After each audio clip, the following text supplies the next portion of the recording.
So as of October 1st, there is a new form called the FD-1 that is required for all sellers in Florida to disclose if their residential property has ever flooded. So this is going to include all single family residents, condos, and yes, vacant land is included in this as well.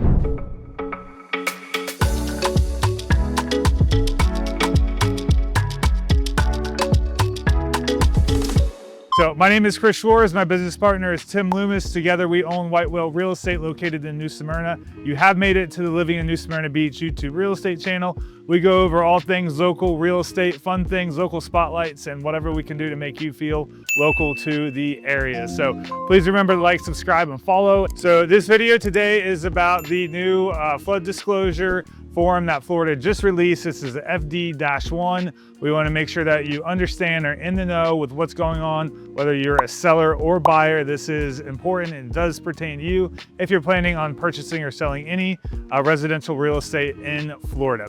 So let's get into it. So what is the flood disclosure? The flood disclosure form, or the FD-1, is a brand new document introduced by Florida lawmakers, and it's designed to improve the overall transparency between sellers and buyers by making sure that the buyers have the critical information about a home's flood history overall during the length of time of ownership from the current seller. Okay, so let's talk about what the FD-1 flood disclosure form includes. So we want to take a closer look so that the seller understands a little bit more better what it is, and also what the buyers are signing and getting into as well. So there's a few key sections that the seller is going to fill out. So it's only going to be the seller filling out, and the buyer will be the one signing. So we're going to start out with number 1 is the flood insurance advisory.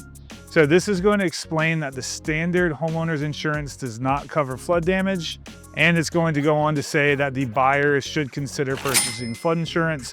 We always recommend it whether you're in a flood zone or not. You should always get it just for that added peace of mind. The second thing it's going to cover is the seller's flood history declarations. So the seller must disclose whether the property has experienced flooding, including details about insurance claims or federal disaster assistance. And lastly, number 3, we're going to talk about the form is going to talk about the definition of what flooding is. It's going to clarify what the flooding includes: the overflow of water from rivers, rainfall accumulation, or tidal surges. So these 3 components are going to be what make up the FD-1. It is, again, an overall blanket statement for the sellers to disclose whether the home is flooded or not. All right, so we are on Canal Street, and this is one of my favorite houses here in town. It is wedged in between some commercial buildings, and it is on the downtown block. It's one of the last few residential spots left on the strip. So cool little spot. But let's get to the third reason, or things that you should be understanding on why this FD-1 form has been put in place. All right, so why is this form so important? The reason the form has been introduced in the first place is because even though we've had sellers disclosures in Florida for as long as I've been doing real estate, for over a decade, some sellers were not properly disclosing that their home had ever flooded. So what they were doing is they were taking advantage of language in the seller's disclosure, and basically what it was doing was asking them if there was anything that currently materially defects the property.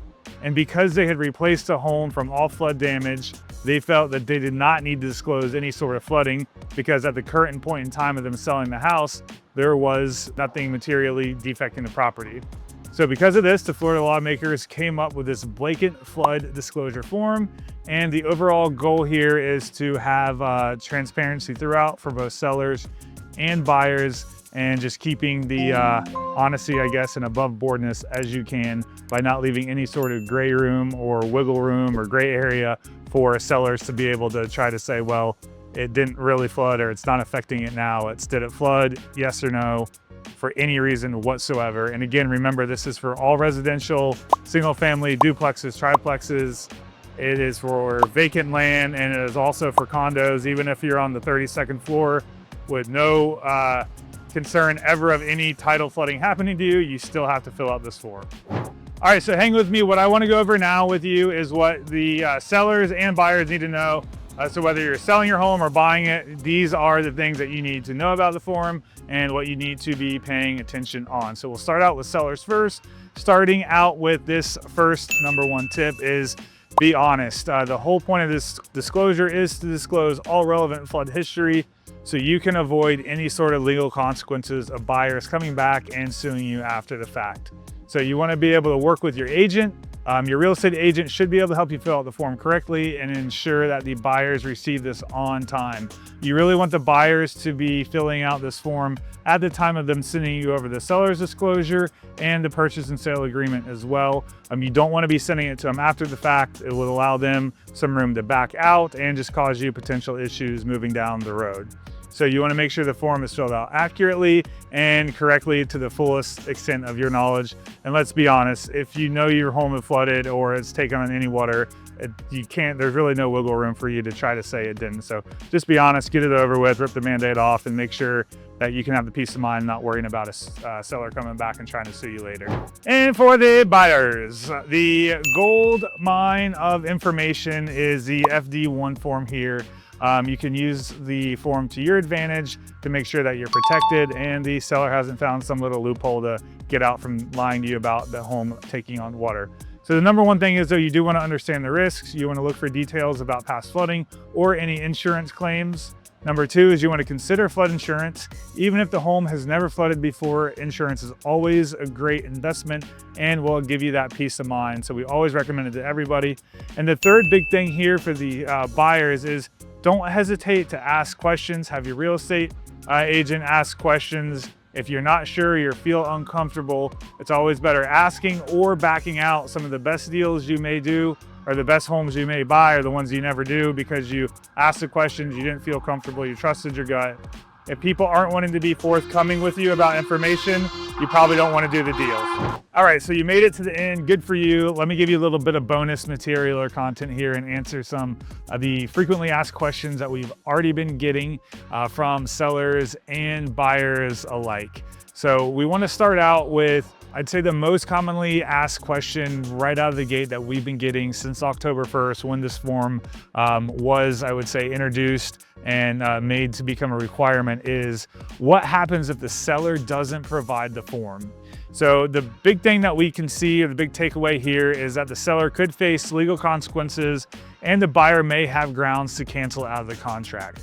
Now, this is all new because it was just introduced October 1st, but it certainly is something that we've seen before with buyers being able to get out based on other disclosures. So it is something that could happen. The second question we get asked a lot is, does this form apply to new construction? And the answer is yes.